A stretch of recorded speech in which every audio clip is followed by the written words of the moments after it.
Hello, welcome back to the Code of Honor podcast. My name is Kylie. This is my co-host Kyle. And we have an interesting episode for you today. So before we get into it, we have a few news pieces to cover. Nothing too crazy, but it's all interesting. So I'm just going to run it down. So Sutton Singh made his in-ring debut. It was fine. It was cool. Nothing else really happened with him and Jay Lethal, but I imagine something will happen soon.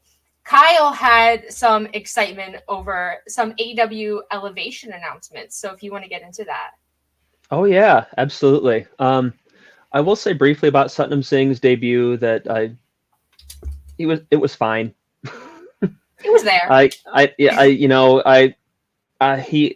don't want to give away too much too soon with something like this, especially with somebody as green as he is. And regardless of anybody's personal opinions about the guy, Jay Lethal is a guy who's been around, who knows the business, and is a great guy to learn from.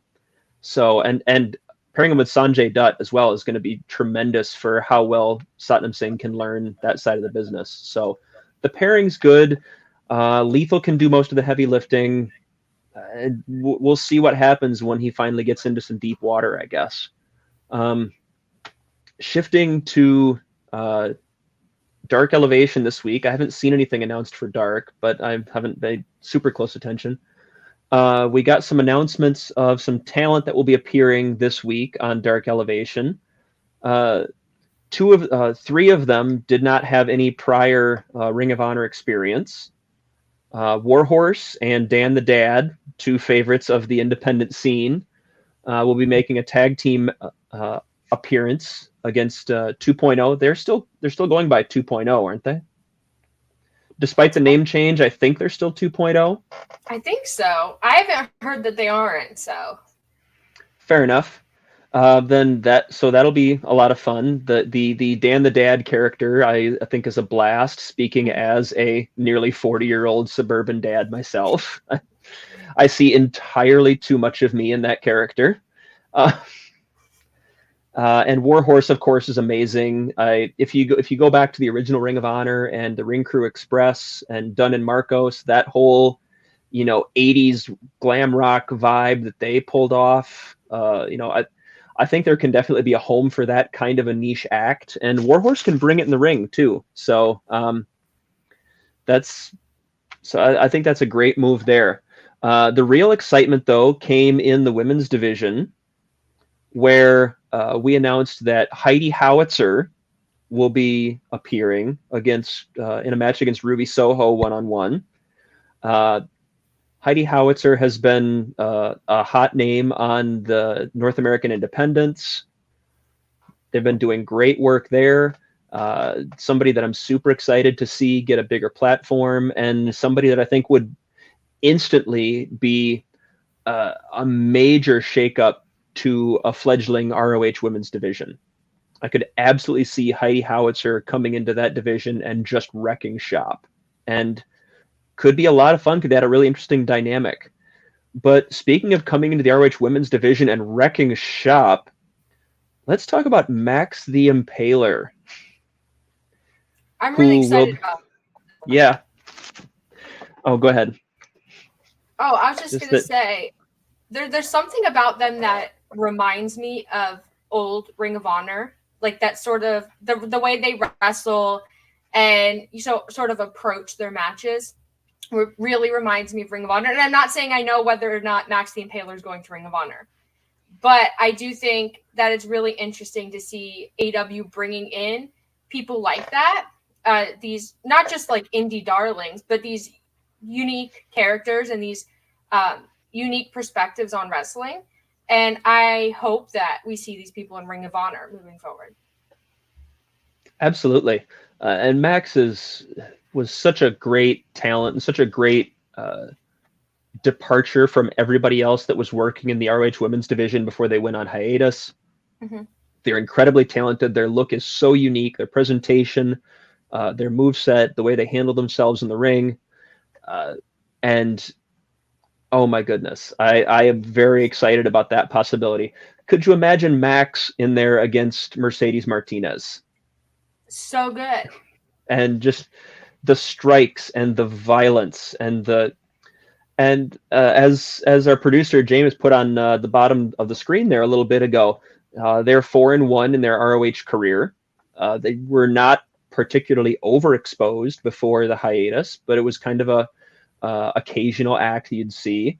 And the pairing with Amy Rose was a very interesting dynamic as well that could be a lot of fun to revisit. I don't know that Amy Rose was doing a whole lot since the hiatus. I haven't really been paying super close attention there, admittedly. But bring Amy back too, and let's get that act back together and have them run roughshod over the new women's division. Yeah, and I would argue that since Ring of Honor went on hiatus, Max the Impaler's stock in the independent scene has really risen. And I think WrestleMania weekend, particularly Effie's Big Gay Brunch and a couple other shows that Max worked, I think there's a lot of fans who really are getting behind them. And I think there's a lot of fans who want to see that sort of representation in wrestling. And I'm really curious to see if Max is going to go back to Ring of Honor and pick up where they left off, if that's something Tony has planned, because we did get, of course, last week, the announcement of Death Before Dishonor, or if Max is going to work AEW. Yeah, I mean, it's entirely, and loath as I am to admit it, it's entirely possible that nothing comes of this appearance. And, you know, I don't like it either. But we have to admit that it is a possibility that may happen. It happens a lot. I would not like that. You would not like that, but it is a possibility. That being said, yeah, I am very entertained by the possibilities that they that they offer to a new ROH women's division. And I don't believe I got to mention yet Max's opponent for Dark Elevation this Monday. In case you really needed a little bit more impetus to watch the show, it'll be Max the Impaler versus Nyla Rose in just so much violence. There'd be so much violence in that match. It's going to be crazy. It's basically who can out strong arm who can hit the other person harder. It's going to be, if you enjoy that type of wrestling, this is the match for you. It is going to be a hoss fight, and it is, as JR would say, if he could avoid any weird sexist language or mispronouncing names, two big old bulls just going at it. So yes. I'm here for it. I love both of them. I think they're going to do incredible. It does, not to get off the topic too much, but it does remind me of poor Kylan King, who was an AW Dark mainstay during the pandemic, did a lot of matches, and now is nowhere to be found on AW TV. I hope that they bring Kylan King back. I think Kylan King is a good fit in Ring of Honor.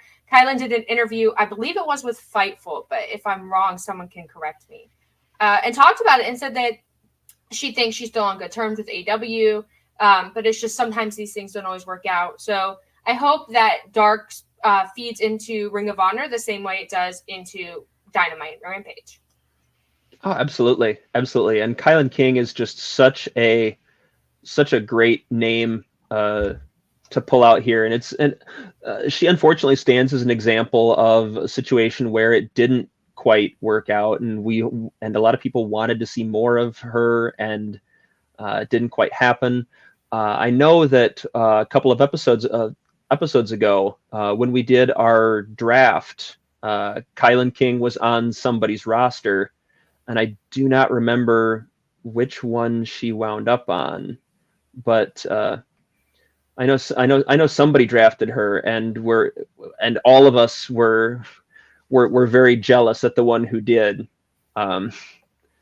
Let's see. I'm calling up the rosters now because Haley got her. Haley got her fairly early in the early third round. Haley got her, and we were all very jealous at that point. Oh, how did she get there? But no, it just goes to show the level of talent that's still floating around out there in the independent scene, and that this is something that ROH can really build around, male and female. So be sure to watch Dark Elevation on Monday, support these awesome performers, and hope to see some of them in Ring of Honor so we can keep talking about them. I definitely agree. Speaking of awesome performers, do you want to get into the meat of our episode today? You know what? Let's do that. It's been about 10 minutes. We've had some fun. We've talked about some current stuff. So let's do what I do best and talk about things that happened a long time ago. It happened a long time ago, but I think it's super relevant today. It absolutely is. And it's something that we put on the Code of Honor podcast Twitter feed at Code of Honor Cast. Our producer Jameis has been doing a tremendous job of mining on this day type of things to sort of keep everybody abreast of ROH history and things that have happened in this company. On this day in 2004 was a little show out of Dayton, Ohio called World Title Classic. And the pretty much the one match that anybody remembers. Yes, thank you. It is on this day when we're recording. It'll air tomorrow on the 13th. But when we're on the day we're recording this, June 12th, on this day in 2004, was Samoa Joe versus CM Punk #1 at World Title Classic in a match that was not the main event, but is the only thing anyone remembers from this show. Yes, I went back and I looked at the card because you mentioned World Title Classic and I couldn't remember anything about this show. So I went back and I looked, and there really is nothing noteworthy about this show except for Punk and Joe. And the Punk and Joe series, I think, really defined Ring of Honor and made Ring of Honor popular. And this match in particular showed, one, how talented these two were and that they could be trusted to lead the promotion moving forward. And two, it really showed what, a 60-minute classic match, what a draw could be. Absolutely. So I'm really curious when you first watched this match back in the day, I want to know what a young Kyle's mind was thinking. I mean, I was awestruck the first time I saw this match. I had seen Flair and Steamboat, for instance, go 55 or whatever minutes in their 2 out of 3 falls match at Clash 6. I had seen Flair go 45 minutes with Sting. I don't think I'd seen the TV time limit draw with Barry Windham yet, but point was I'd seen Ric Flair and the NWA do these types of matches before. This was not a thing that WWE was doing, of course, but I'd seen the concept. But it was different in the sense that this told a story in a way that those I don't recall really doing, and it relied. While yes, Punk had his strategy and it did kind of revolve around rest holds, at least to a certain extent, it never caused the time to drag for me. Like in some cases it did with some of the older NWA stuff. And make no mistake, I love that stuff. But there's a fine art to running a match this long without it feeling like you're trying to stretch it out this long. Yeah, I definitely agree. I think a lot of people do matches over 40 minutes just to say they did it, because just to having that in your records is sort of impressive anyway, regardless of how high quality the match was. But to me, this match doesn't feel like 60 minutes at all. And the first time I watched it, I didn't believe that 60 minutes had passed because it was a time limit draw, of course. And, the crowd, chanted for more time, and it didn't work out that way. But it really reminds me, if people need sort of a modern comparison, if you think back to the time limit draw, sort of those, not just time limit draws, but the long matches of like an Omega Okada rivalry, sort of the emotion of the psychology of that series. That's something you can find a lot of in the Joe Punk series and in this match too. It's just two guys who have their strategy and they have to adapt and change that strategy over the course of the match. as they get tired, and also as, the other guy catches on and starts, compensating for that. And like you mentioned, Punk, he does a lot of headlocks and things, but also this match has a lot of striking. And they're both trying to wear each other down because it's, it's a title match of 60 minutes, but it's also, you want to outlast the other guy. You don't want to get tired, but you want them to be so hurt that they can't hurt you. And it's just such an interesting push and pull in this match. Oh, absolutely. And it's a lot of fun because when you go into the history behind how, where both performers were coming into the match, you see something interesting as well, where Joe had already been champion for almost 450 days at this point. His title reign was already an absolutely insane length by North American standards. And I mean, he's beaten a who's who of independent wrestling. He's beaten AJ Styles. He's beaten Christopher Daniels, Paul London, Colt Cabana, Homicide, Doug Williams, BJ Whitmer, Jay Briscoe. Joe's beaten them all. Line them up and Joe's knocked them down. And so, but this was Punk's first ever shot. And the headlock strategy was interesting just because of the fact that prior to this match, only one of Joe's title defenses had gone even over 20 minutes. Joe's entire title reign was predicated on hit hard, hit fast, and get out. So Punk was probably within his rights as a performer to wonder, does this guy have the gas tank? I know I do, because Punk's gone 60 against Chris Hero. Prior to this, he went 90 against Chris Hero at one point in one of the 2 out of 3 Falls Fat matches in IWA Mid-South. If you can still find a copy of the show, it's called When Hero Met Punk. The match is absolutely fantastic, and it absolutely still holds up. So pocket that as a little reminder. But no, there's Joe had rarely gone over 20 minutes, only once.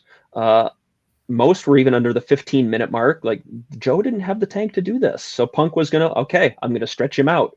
And Joe did what Joe had done that had worked for over a year at this point, and that's, I'm just going to hit him as hard as I can at every available opportunity.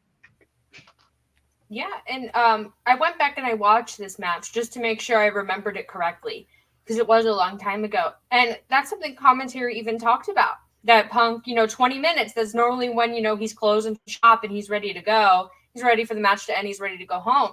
So it was really interesting to see him push to this limit, because 60 minutes is a long time for anyone. I guess maybe not a long time for CM Punk, but 60 minutes is a long time to be in a wrestling match.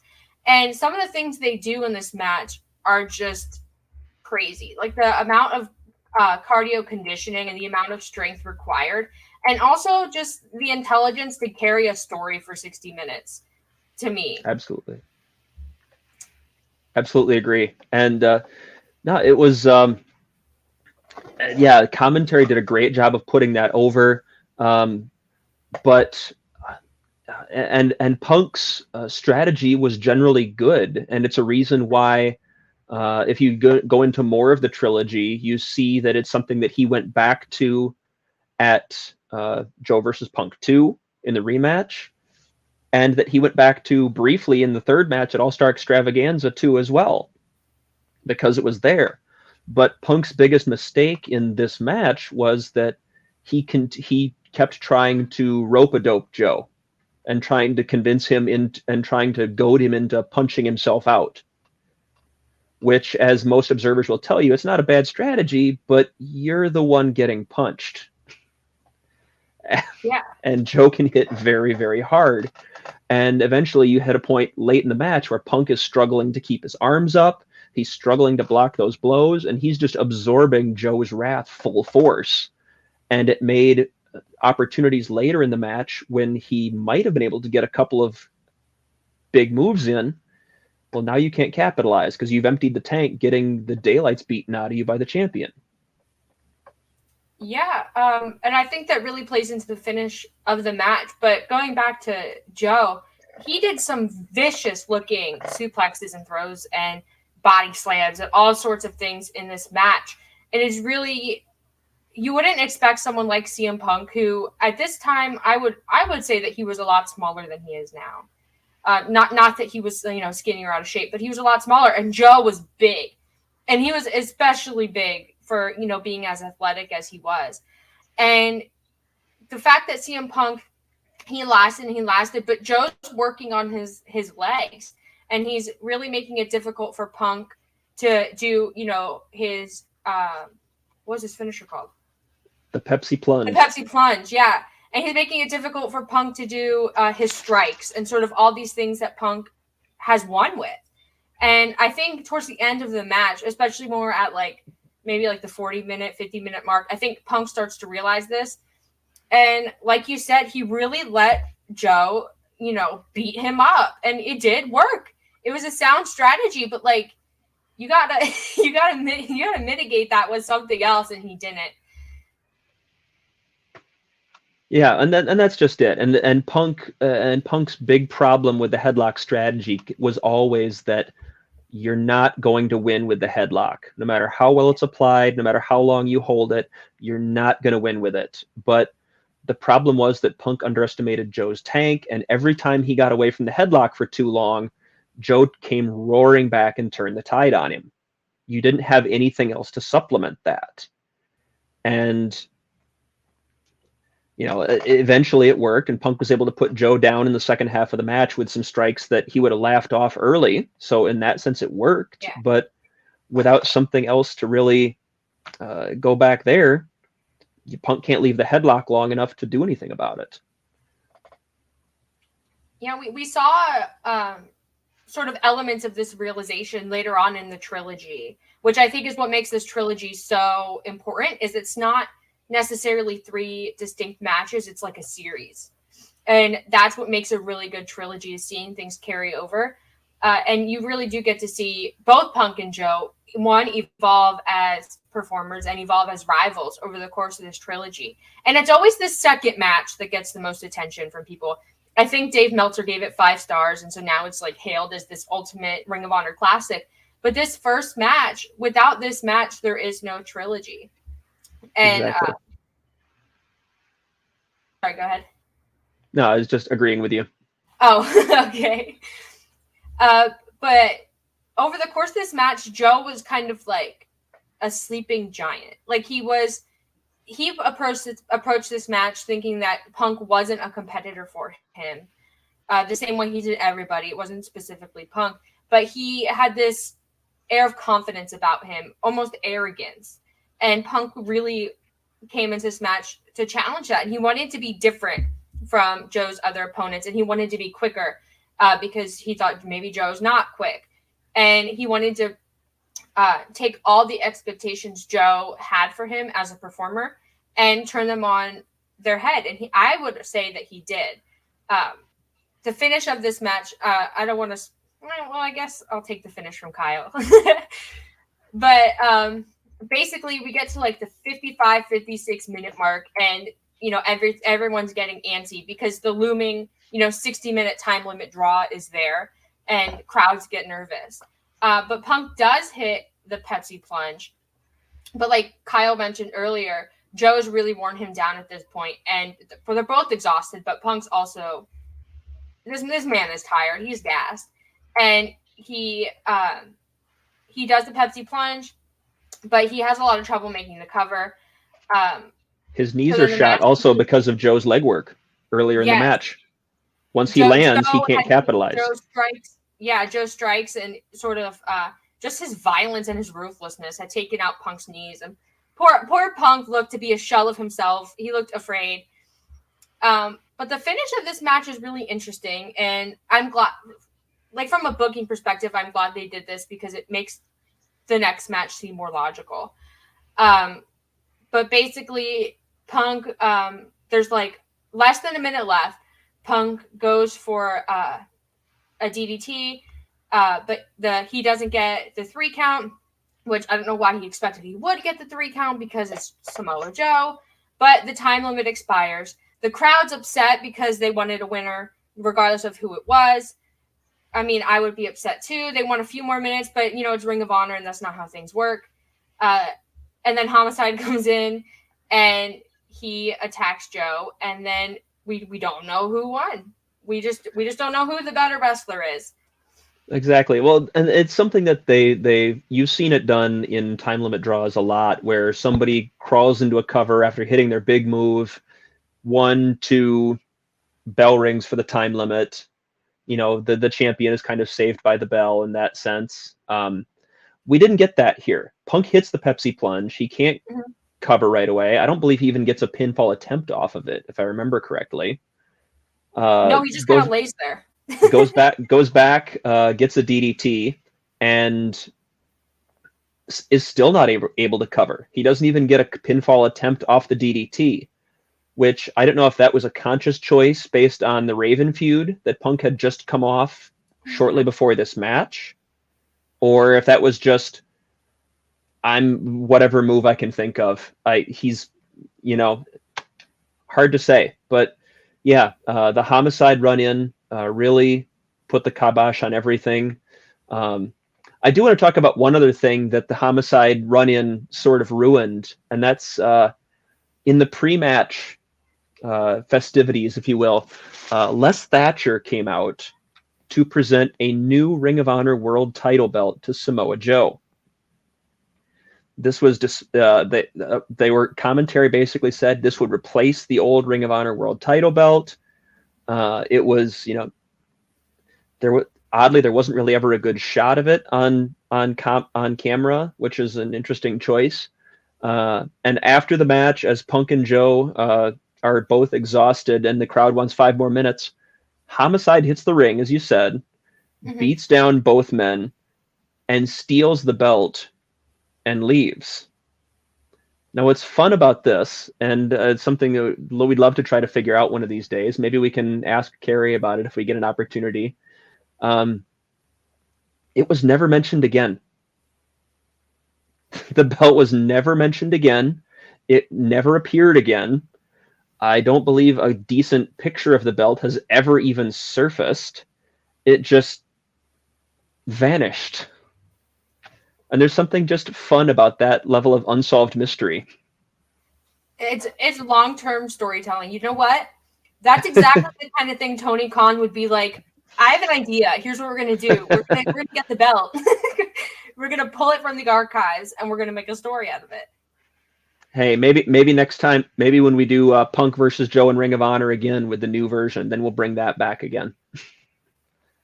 You know what, Tony Khan, if you're watching, hire us to book Ring of Honor. But our producer says he has a clip of the finish. So if he wants to pull that up, I think the audience would love to see it. Down, they can be counted out here before the time limit even elapses. This is just incredible. Both men down, they can be counted out here before the time limit even elapses. This is just incredible. I've been thinking of No, it's not just incredible. It's CM Punk and Samoa Joe.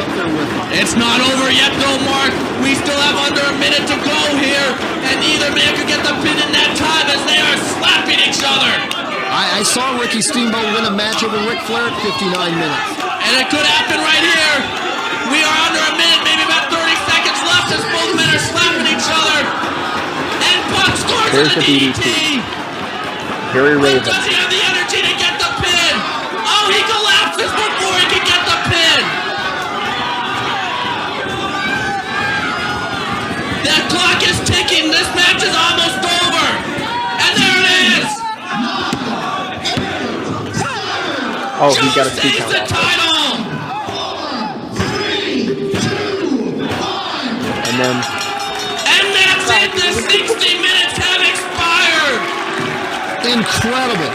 An absolutely incredible display of wrestling ability, of athleticism, of endurance, and most of all, of courage. What a world title match we just saw. The Ring of Honor world title means it all. CM Punk and Samoa Joe, an unbelievable effort from both men. And I am so proud that we had this match in an ROH ring. This was history. This was something special. And I'm glad we could all share it. And, I mean, by that point, Gabe Sapolsky's alter ego, Chris Lovey, was he was a little excited. He was he was feeling it. And say what you will about Mark Nolte, and his color was hit or miss at times, but he had some real gems in this match as well. But it was such a great finish, because it really didn't give you the sense that either man really got saved by the bell. It was, again, Joe kicking out of the DDT, because of course he's going to kick out of the DDT. And then that was it. Like, there wasn't a real anything. It wasn't Joe hit the muscle buster and almost got it, or Punk hit the Pepsi plunge and almost got it. It was just, that was it. The time ran out. And you instantly set up a situation where obviously you're going to need to have a rematch. But yeah, it was such an amazing and necessary first chapter, because this was something that fundamentally altered the trajectory of Samoa Joe's ROH World Title reign. And it's rare that you can say that about something that's already been almost 450 days old at that point. You feel like the trajectory is pretty set, but this put him on a vastly different path. Yeah, I definitely agree. And I also think it's worth mentioning that at this point in time for Ring of Honor, it was like make or break. Like, Ring of Honor had an audience, and the audience was kind of growing, but it was also like the future of Ring of Honor was really up in the air. So it was really important for Joe as champ to always show out for these matches. And it was really important for their, deep and talented roster to have, showings like this. These not just 60-minute long matches, but also matches where the crowd is hot, where, it's a classic, where things are going to be replicated and taken elsewhere. And just to be pioneers of wrestling. So I think that pressure really changed both of these guys, how they, approach their own matches and themselves as wrestlers and performers. And we really saw the benefits of that in this match. It was really all or nothing. And there was a lot of innovative stuff here. And that's part of what makes this trilogy so amazing. And this, this one match, but this whole trilogy, and also Ring of Honor in 2004. 100%. This is it was just such an amazing thing, because even though he failed, it really felt like Punk found the answer. Yeah. And in trying to wear down Joe, in taking him the distance in a way that no one ever had been able to before. But it also let Joe, like you said, show a different side of himself that said, oh no, this is not just a big hoss who can just brawl for 20 minutes. And I don't want to say it that way, because that implies that people are underestimating his style. Just that Joe proved that he had the gas tank, that he could absolutely do this. And that was something that was kind of a question mark in his reign at that point. And beyond this point now, his reign continued in along much the same trajectory, in the sense that even outside of Punk, very few people were still able to push him beyond that 20 to 25 minute range. He did go, I want to say, close to 40 with Bryan Danielson at Midnight Express Reunion at that show later in 2004. But even still, very few people prove they had the capacity to do what Punk did. And it meant that obviously Punk was going to go back to the same strategy moving forward.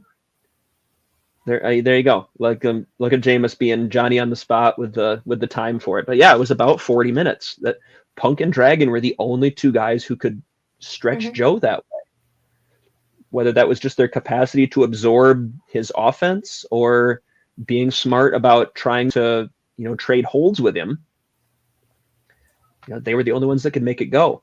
And then we got the rematch in October, and then the final match of the trilogy in December, where Joe finally got the win once and for all. And it proved to be sort of the swan song of his title reign, because at the next show was Final Battle 2004. And, we all remember what happened there when Austin Aries shocked the world and ended the over 600-day reign of Samoa Joe. But who knows how the rest of his title reign would have gone if it were not for the involvement of CM Punk.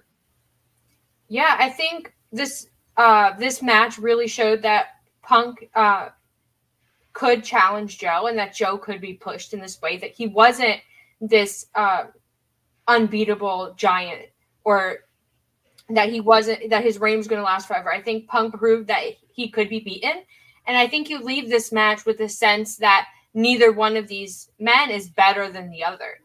I think you really leave this match wondering, if they had gone 5 minutes more, would Punk have done it? Would Punk have beaten Joe? Because it certainly seemed like it was going that way. And I think that's sort of the magic of the booking of this match. And as you mentioned, ultimately, Joe did win the trilogy, and then I don't even want to mention Austin Aries, but that did happen. But you could also wonder what would have happened if Punk had won the trilogy and then Punk had faced Austin Aries, and what would have happened then. I think there's so many different scenarios with this, but ultimately Punk proved in this match that he is Joe's kryptonite. He's Joe's biggest rival. And I hope we see this match again some point in AEW. They're both there. They're in the same promotion for the first time in a long time. And I think we deserve to see it. I've gone back and forth on it myself. I feel like the trilogy was such a perfect thing.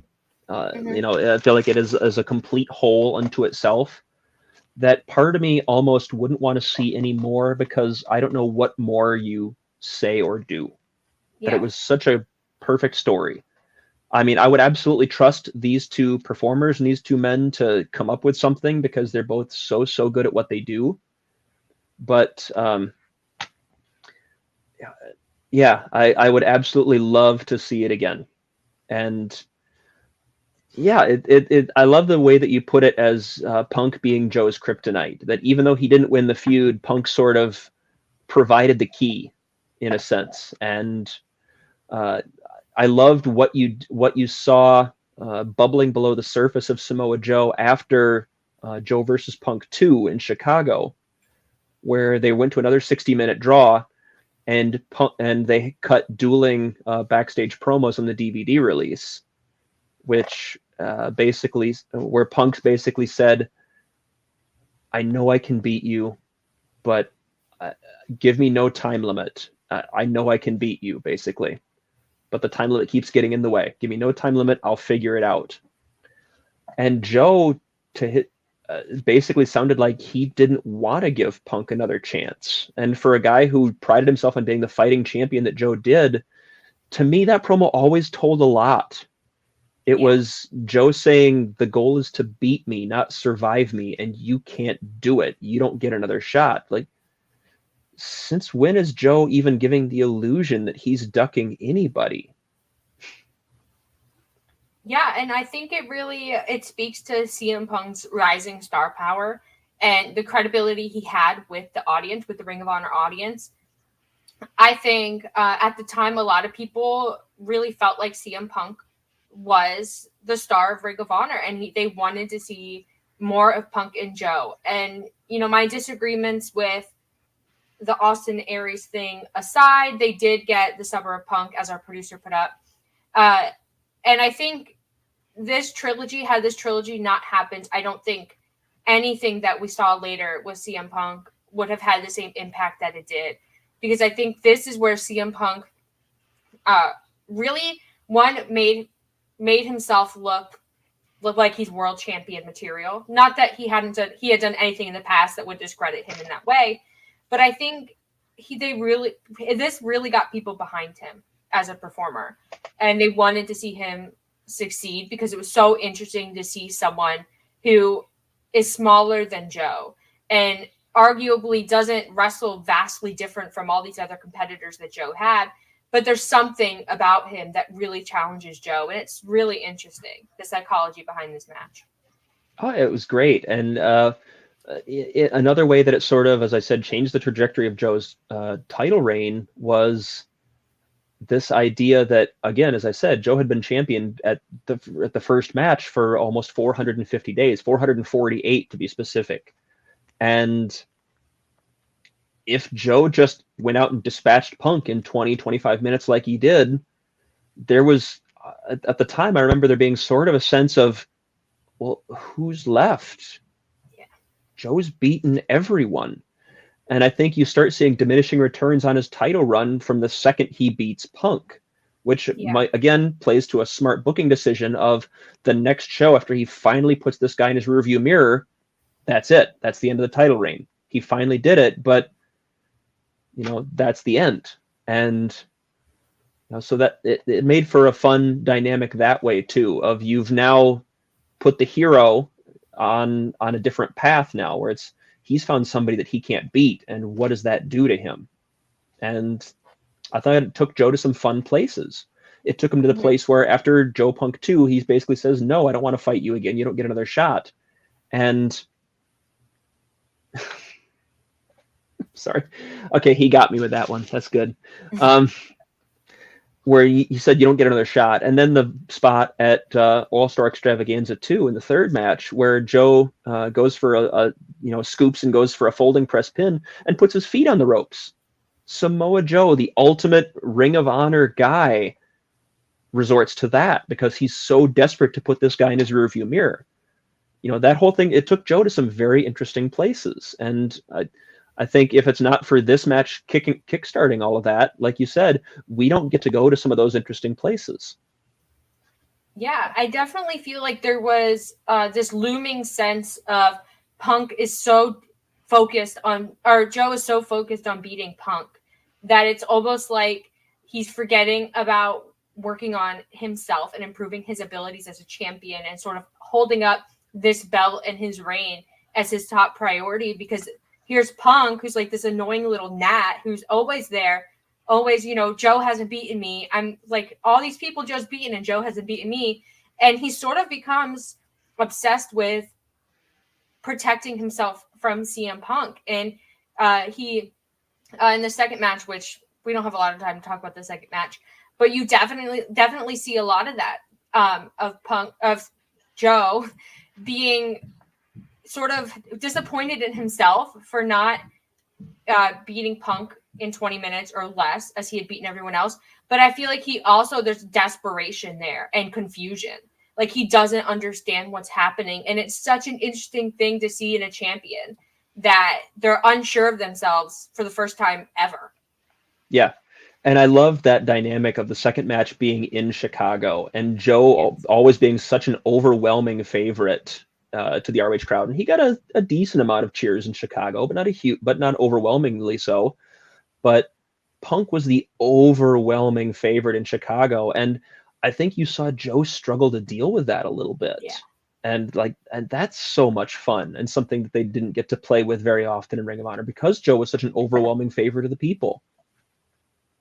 Yeah, it's really sort of, I like when champions undergo character changes, and I like when champions are really tested in this way.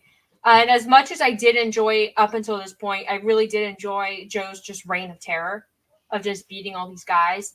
I think it was very, very important that they showed that he was beatable and that he was capable of being anything other than this brute who just, bashed people and threw them and did a suplex and won the match.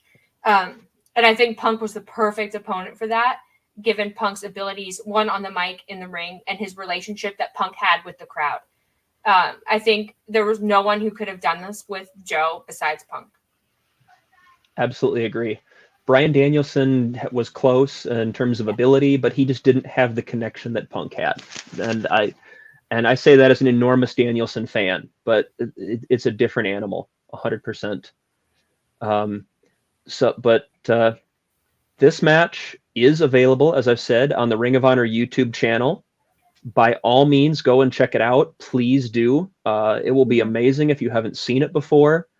And the 60 minutes will fly by. It is. I cannot recommend it enough. It is so good. And absolutely check it out before they go at it again. Yeah, fingers crossed for that. All my best to CM Punk. I hope he gets better soon. But this match is a classic, and I feel like it's an underrated classic. And it's for free on YouTube. Go watch it. And let us know your thoughts at Code of Honor Cast on Twitter. Just tweet at us. Let us know what you thought of this match. Absolutely. So, that being said, Kyle, where can the people find you? Got my Twitter feed right there. It is at Kyle K. Sparks. I'm usually live tweeting Rampage and Dynamite. I'm here every Monday at 3 o'clock for the Code of Honor cast with you. I am writing periodically and doing news updates at Body Slam.